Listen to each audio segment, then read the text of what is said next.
Central Agency Singna Misang Mikai Naibiki Tawang Satai Haiduna Kangpopi District Miyamna protest rally sakri. Kuki Khulda Meetei Pulisang Yaroi Haiduna Kuki Nupi Singna Meeteilon Central Security Force Singga chinda paodanakre. Central Investigating Agency Manipura Thukli Irang Shigamari Lena Kuki gi Miyoi Sing Pabik Tavasi Yavangamre. Central Investigating Agency na Sathari Tawang Simisang Mikai Naib Tawang Amani Haiduna Masing Yam Lava Kuki Miyam na Saruyaduna Kangpopi District Headquarter protest rally sakri.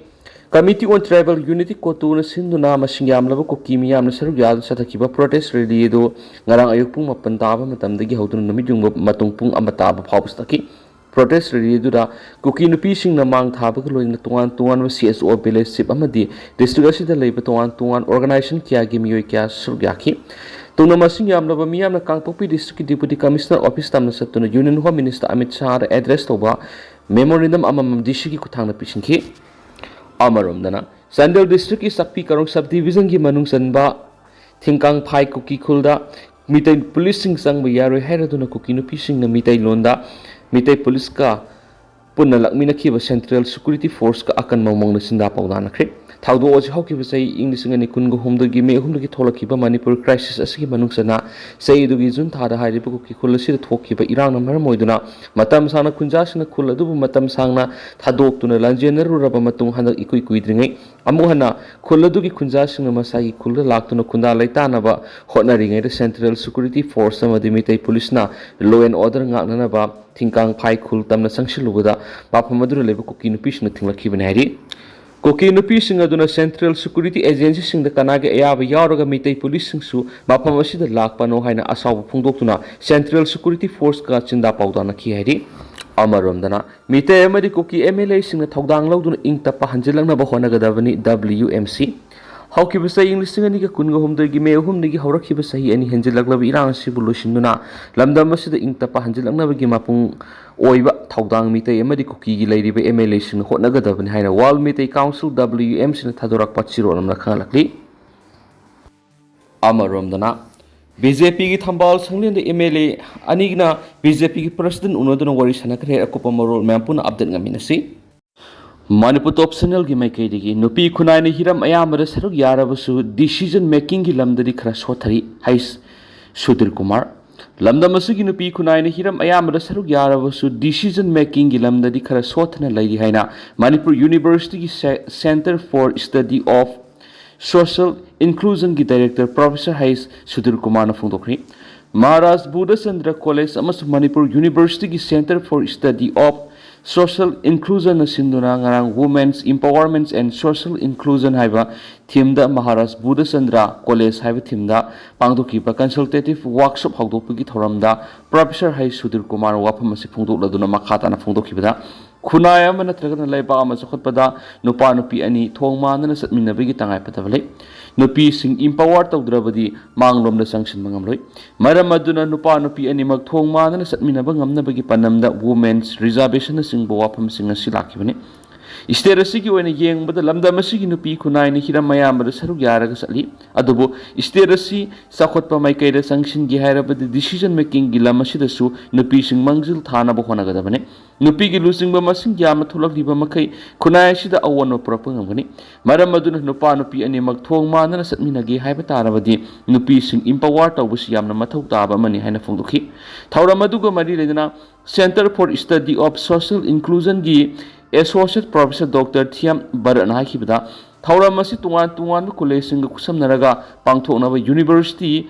Grand Commission khangalakpadi gi sinmani Manipur leiba mising gi sada yankairom nupi gini makhoi sing si empower tawrabadi sitmilon phagat hanbada asoba mating oibata natana social justice amasum social inclusion purakna bigi lambi laigini habi wakhalonda workshop asi pangthokpani lamdam asigi nupi sing thengnariba tungan basingna bakiyana women's empowerment na khurok thangali maram aduna workshop asida akhang ahi kyana thamlakpu wakhalon sing adu tasin khomjilaga nupi singbu women empowerment tawnabu hotna banaiki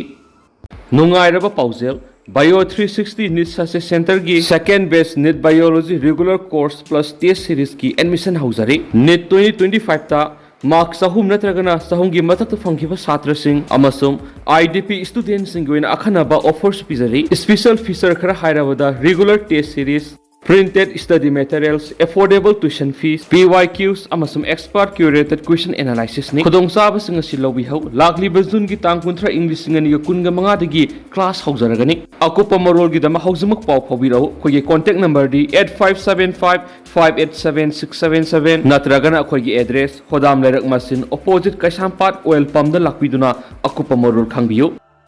amarondana Sima Sani ki miyata siena bu khutimak sa mana badandi pigadabani ZAC haukibu tang kunga mathui amasung kunga ni thui ki lona ba hingda kai khumaning leikai digi Sima Sani kaubanu pi ama mapu roibana mangak samna thangna lenduna hatli haiba thawdo aduga mari rena ngarang khergaw da leiba Jalal High School da CSO singi makok thongba lusing ba sing yauna miyam ge ba mifam ama pangtukre loidana tuan bu gorip cash lokre mifam aduga madi lendana ZAC ki convener SA Malikan hakibda Sima Sani miyar sima ki mapu roiba madi Mujibur Rahman khaktana hatpnati miyar asida atopa miyoi khrasi yawi haibigi khudam sangnam lairi maram aduna miyar asiga mari lendana police na laikhidrabiki mapu roiba khaktamak pharaga case solution bi yaroi miyar asigi aron ba pandam ama soidana lairamgani haibisi mayek sengba wafamni maram aduna miyar asida senari ba miyoi khudimak amata khaktana phagadabani loinana makoi singadusu moral gi matungina ahakpa dandi pigadabani miyar asida senari ba mapu roiba khaktamak taisinaraga atopa sing kantholaga sakpi yaroi demand sing asi phangdriba phawbada JAC na Sima Sani ki thawa yaudraba haksang lokhiroi miyam ga loinana hiena kanba khongjang kaya changsilakpa su yai haina phungdokhi Kangla Pau gi editorial Manipur wathu ki waroisin purakna bo hona bada politics sanaroi dabani Manipur ngamkhai lana sanglakhiba Kuki Kangluki miyoi singi district singda hauba upal wapal paktaknana kokthok matung popi thaba drug sungba madi drug lalonbagi thabak singdi sangsina sathaduna lakli loinana logi wangbada hora lonara sangsilakhiba miyoi sing adugi lainaba anawbu khul sing samgatpadagi hendoktuna lamdamasigi yellow mising horapham oiriba singda leiriba lepham len singbu narona sangsilakhiba sing aduna makhoigi mapa mapugi khubam nejinduna mitei singna maphamadura sangmada athingba pibagi mathakta Puari semdoktuna makoina asingmu yellow mini haijinduna Manipur gi apunbagi saktam thugainaba lalong sathaba leptri makoi singasina Manipur gi apunbagi saktam thugainaba satharakhiba lalong singadu miyamna khangnarakibadagi haukiba sai English ngani ga kungo humdogi me humdagi atamnana mitai miyamda nongmai sindul onsinduna landa ba horakibadu sai ahum mapung phajilakadoroba phawba woroisin purakpa ngamdana lairibasi kali maram gi no haiba miyam gi wahang oiri Mireibak masa lamen tuhen bak kulai pai bisingna Manipur gi apun basaktam thugaina landa sathabada makoi gi horak phamana lamda masida ingtapna khundazari ba miyoi singbo sungwai oihal oirubasing lan gi maisrang mayukna duna tangdu laitana hingmangamdri Laiba ki mathakta landara ki lamen tuhen basing aduda laiba asigi lengak pathap Indian Constitution gi makhada mikhal thengna duna Mihut oirakhiba Kuki MLA tarana phongna sakoliba singa dugi mathakta laibaki mayokta leibigi dama logi oiba chirak piba ngamdaba sina maram oiraga wathok asigi waroisin purakpa ngamdabani haibada haimamba thokle amaromda Meeteilon laingak mainland India gi lusingba singna wathok asigi waroisin puraknabani haiduna popular government gi mahut PR thamjinduna waroisin puraknaba honarkhiba tha ahom hinjilaknaba phawba waroisin purakpa ngamdribasigi nunggi oiba maram kari leibigino Laibak ki mathakta landa aduna Manipur mase tana thugaina bo hona basinga wari sanaraga waroisin purana bo hona bada matam sangna sanghali basiki wathok asida politics sanaduna leibadagi ra haiba wang leirakli basi aphaba khudam nati Manipur miyam gi oiba matam gi tholakpa issue singi matangna center amadi state anina issue singa dugi waroisin matam sana purakna bo hona bagi mahut politics sanaduna miyam bu apang basi bagi thaudok sing lisang sina satharakhi badagi loikham naidraba wathokna tangdu leitadraba state oirakhi Masina maram oiraga center amasum state matam gi lengak lon pai kiba party gi lusing masingda state asigi miyamna thajaba leraktabadagi politician punamak pu miyam gi yeknabu oina launa rakhiba silebuk thibani